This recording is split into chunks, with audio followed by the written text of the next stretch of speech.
Publication donc hier du rapport annuel des Nations Unies sur le Sahara marocain, document transmis aux membres du Conseil de sécurité de l'ONU avant le vote sur la MINURSO prévu à la fin du mois. Antonio Guterres y souligne à plusieurs reprises la bonne volonté affichée par le Maroc afin d'aller de l'avant. David Labo.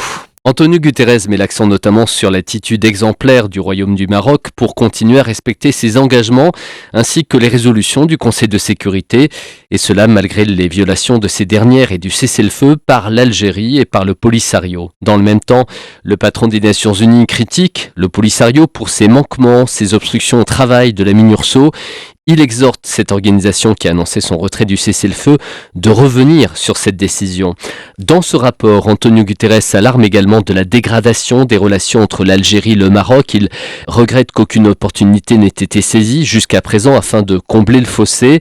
À cet égard, le patron des Nations Unies cite dans son rapport le discours prononcé cet été par le roi Mohamed VI à l'occasion de l'anniversaire de son accession au trône. Le souverain y exprimait alors son espoir que les choses reviennent à la normale avec Alger. Et Antonio Guterres présentera officiellement ce rapport dans les prochaines heures. Il doit permettre au Conseil de sécurité des Nations Unies de se prononcer sur une prolongation d'1 an du mandat de la MINURSO sur place. Le vote qui est prévu le 30 octobre prochain.